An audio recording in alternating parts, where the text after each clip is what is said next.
Hello, my name is Erik Strid, and I'm the founder and CEO of Consentus Wealth Advisors. My firm provides several wealth management and investing services, but the short story is that we're retirement income planners. What that means in English is that I work to make sure that my clients never run out of money in retirement. So I've been surveying a lot of people lately about their hopes and goals for retirement, and I found that one of the top issues on people's minds right now is that so many people are asking, how can I protect my investments from loss? So before I answer that question, I'd like to tell you a little bit about what I've seen in my 25 years of experience watching the stock market and what it's taught me about risk and loss. You see, when I first got my advisor's license back in 1993, the S&P 500 was trading at a price of 450. So on the day I became a broker, I was able to buy one unit of partial ownership in all 500 of the S&P companies for a total investment of $450.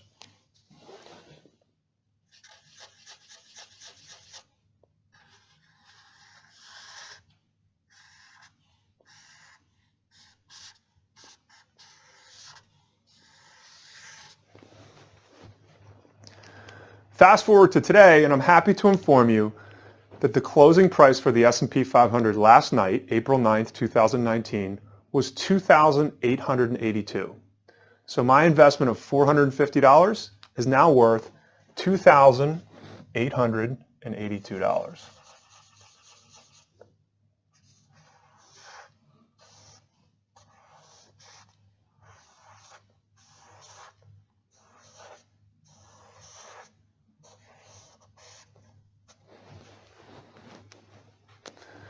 So over these years, I've also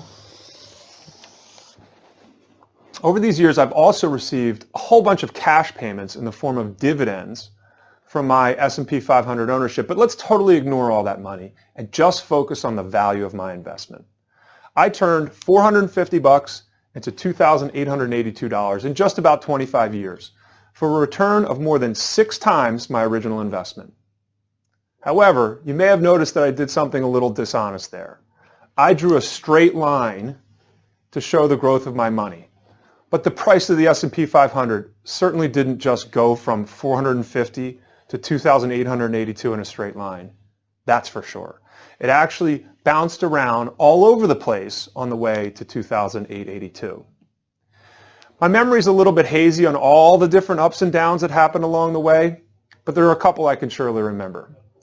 So things started off pretty well, a little volatile, but mostly up, until 1998 came around. I can remember a time they called the Asian contagion, when my investments fell by just about 25% in just about a month because people were worried that the economies in Asia were slowing down. Things recovered really well for a couple of years after that, but then I can remember in 2000 when the dot-com bubble burst and half my investments declined by about half over the course of 2 years.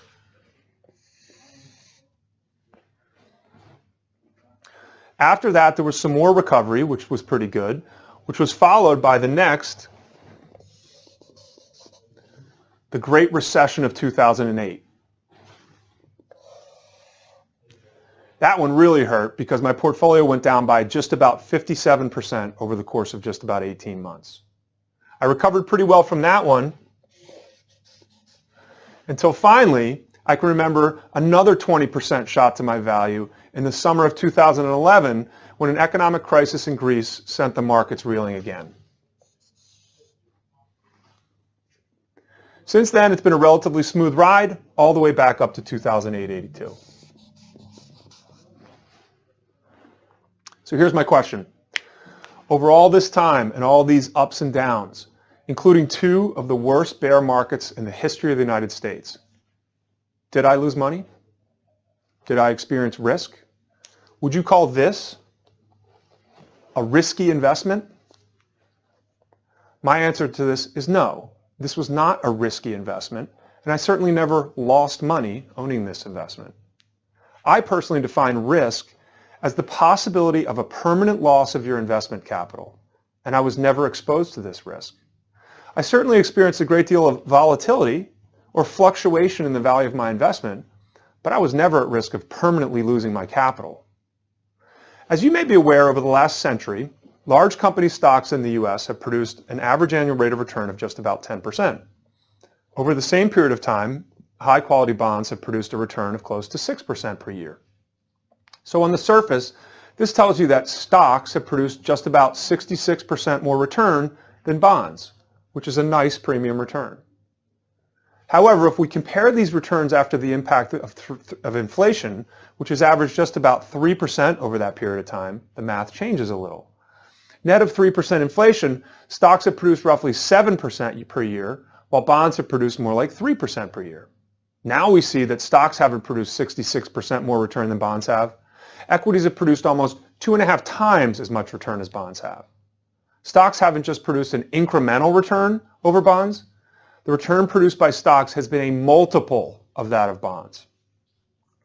So these 9 decades is a pretty long run, especially these particular 9 decades, which has included war and peace, economic booms and recessions, inflation and deflation, interest rates as high as 15% and as low as 0, and a stock market that at times has tripled and at other times has been cut in half.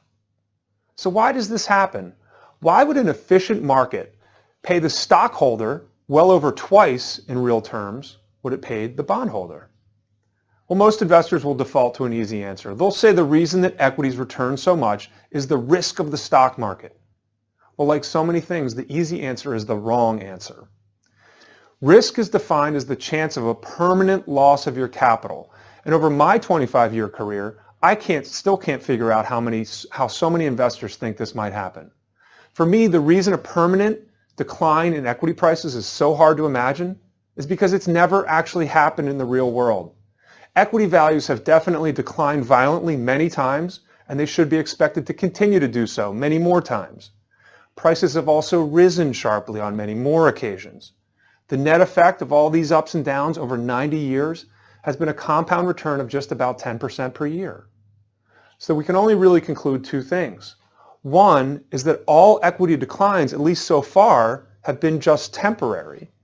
And 2, every decline has been completely overwhelmed by the subsequent advance to the tune of a 10% average annual return. It's also worth pointing out that equity values have typically not stayed depressed for very long either. The average bear market in the last 9 decades has taken about 40 months to go from market peak to bear market low and back to the prior peak again before moving on higher.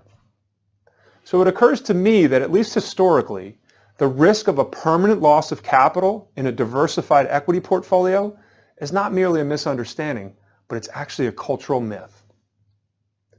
So coming back to our original question that so many investors are asking about, how can I protect my investments from loss? In answer to this, I'd pose another question, which is what on earth makes you think that you might ever lose money in your investments as long as you hold on to them for a long enough time horizon? To help you figure out the right time horizon to fit your personal goals and planning needs, I'd love to sit down with you to help you figure it out. I'd like to offer you my retirement breakthrough consultation, free of cost or obligation, to help you think through the best retirement plan for you. Please feel free to click the link below to schedule your free consultation.